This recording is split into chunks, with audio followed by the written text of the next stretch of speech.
On behalf of all of us, I would like to thank the panel for this enlightening discussion. גבירותיי ורבותיי, יש לי העונג להזמין. I have the pleasure of calling upon Knesset member Yair Lapid. He is a Knesset member for Blue and White Party and the founder of Yesh Atid party. He was not a stranger to the Israeli society even before he jumped into the political waters, before he established his party in 2012 and ran for the 19th Knesset in 2013, in which he won 19 seats, an amazing achievement, no less. In wake of that achievement, he served as finance minister in Israel's government, and one of the first things he did was to correct an injustice towards Holocaust survivors. Yair Lapid is a writer, a columnist, a songwriter, a playwright, and a former television MC, and he has a black belt in karate. Yair Lapid, it is our pleasure.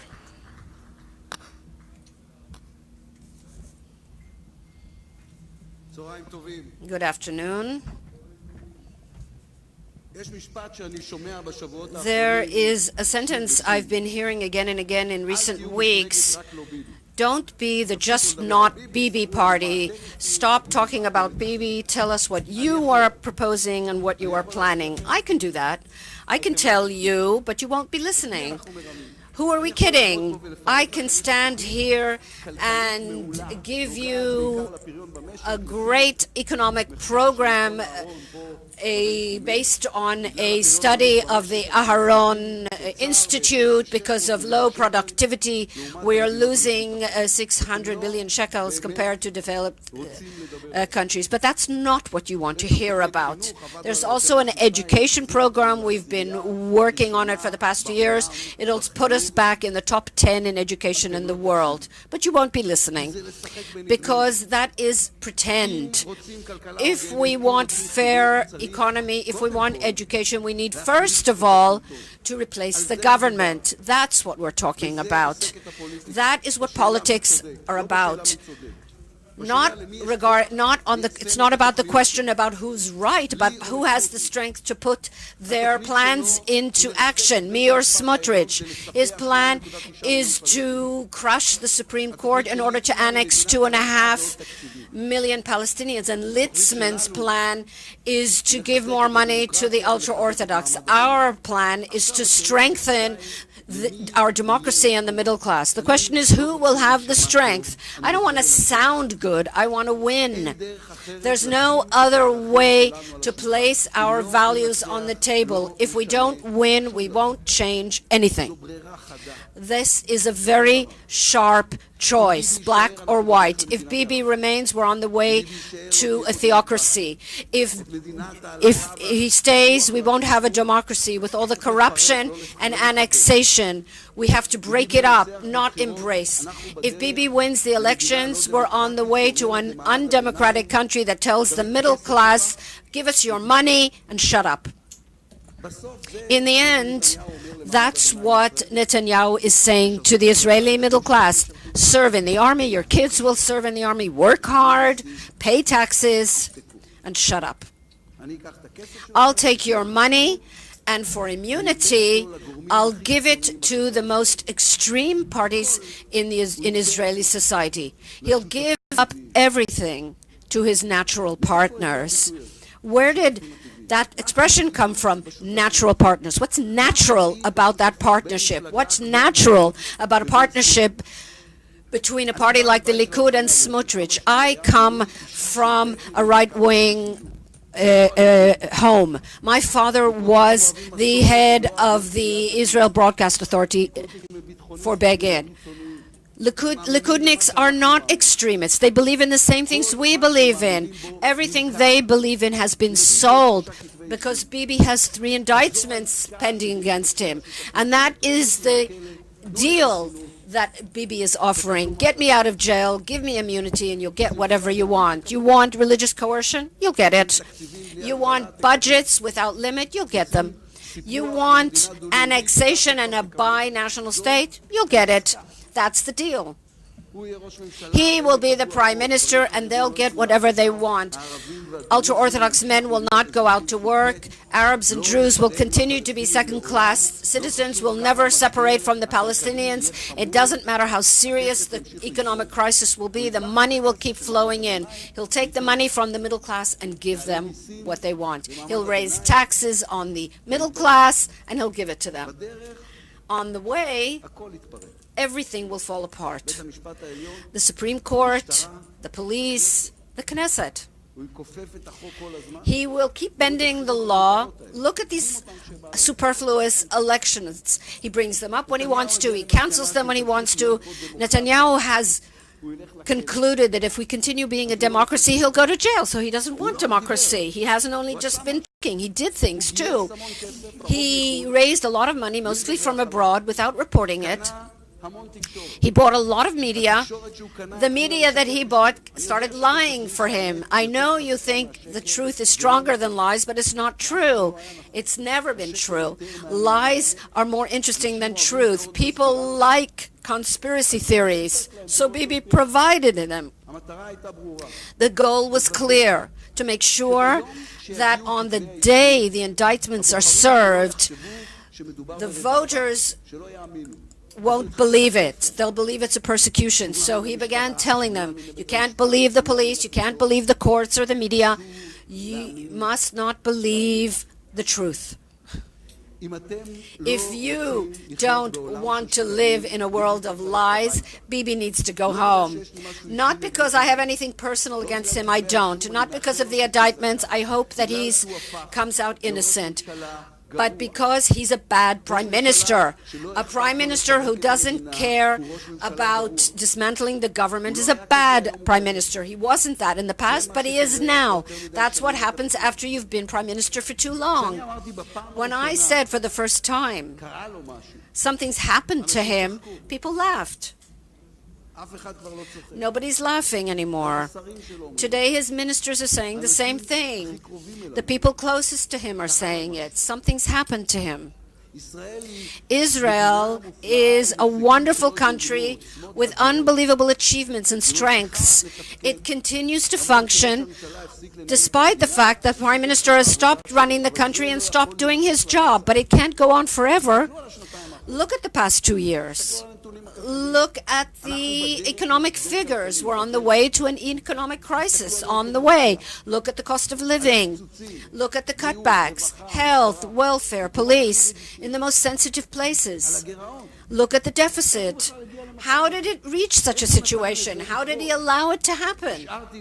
I left him 9 billion shekels in the coffers. I reduced the deficit to 2.5%, the lowest ever. I left him governmental companies that earn more than 2 billion shekels. When I got them, they were losing 600 million a year, and I moved them to 2 billion profit. What's left of all that? We are now in a deficit of more than 50 billion shekels. A complete collapse. And what did they do with the money? Look around. Did they build anything? Have you seen new infrastructures? There's no new airport, no new Highway 6. The investments in transportation infrastructures are lower by 75% than other developed countries. The investment in digital investments are less. He has become a bad prime minister. Look what happened to our relationship with world Jewry, with the Democratic Party. Look what's happening to Israeli society. How have they made us hate one another? Do you read the comments on the internet? Do you see the poison? Look at Gaza. If Hamas is running things and we've lost our deterrence, then Netanyahu is a bad prime minister. If in the periphery people die 3 years earlier than the center because of poor health services, then Netanyahu is a bad prime minister. If elementary school teachers with 30 years seniority make 4,000 shekels a month, he's a bad prime minister. He wasn't, but he is now.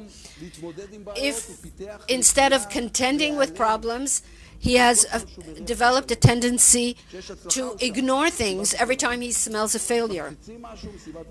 He's holding press conferences. If there's a failure, they bomb something, it's not him, it's somebody else. Somebody else is to blame. All those sitting in this room here, and I don't need to conduct a survey, every single one of you has in their family someone who doesn't live here anymore. Usually somebody young, usually educated, our finest brains. There's a new survey. Who's leaving? Doctors, computer scientists, engineers. They're leaving because they don't know where we're going. They keep saying the same thing. I felt I was choking. If we want to bring them back, he needs to go home. We need to bring back that spark of Zionism. They'll want to live here because we'll have a Jewish, free, liberal, successful Israel.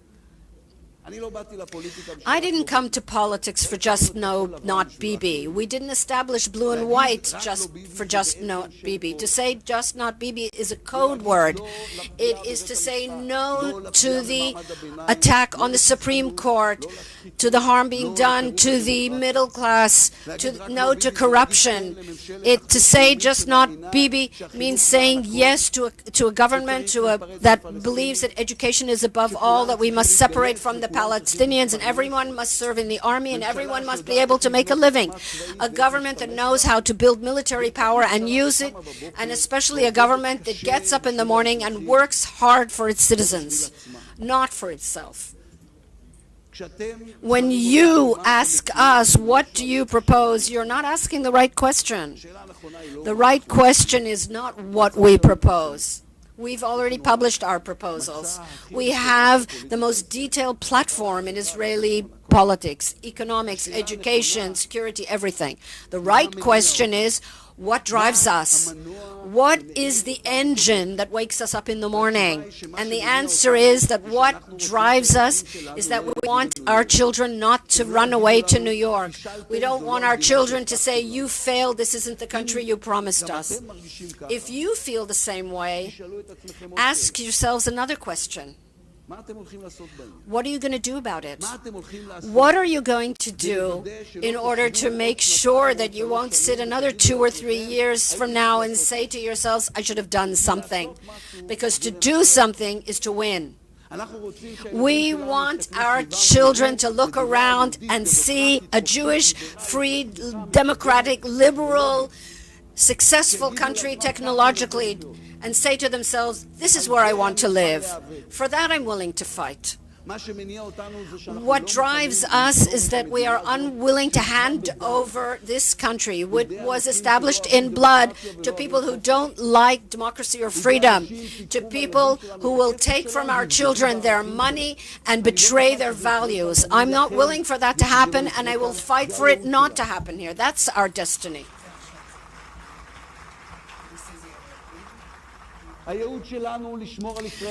Our purpose is to preserve Israel as a free country, to watch out for the middle class, and to keep the law, and to safeguard the institutes of the state. That's what the war is over our identity and values and the economy of free Israel. And this war begins with the question, who will be in power? It begins with the question, who decides the priorities? Who writes the contract?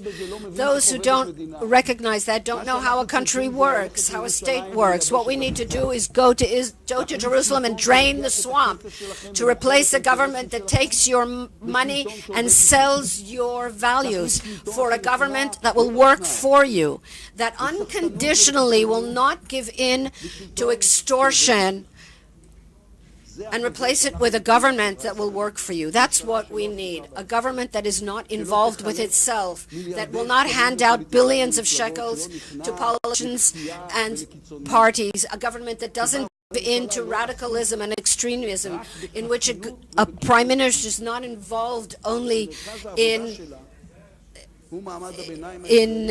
indictments and immunity.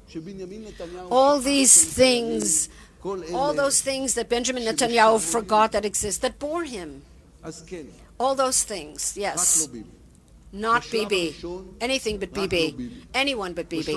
At the first stage. At the second stage, only an Israel, only Israel, only the citizens of Israel, only you. Thank you.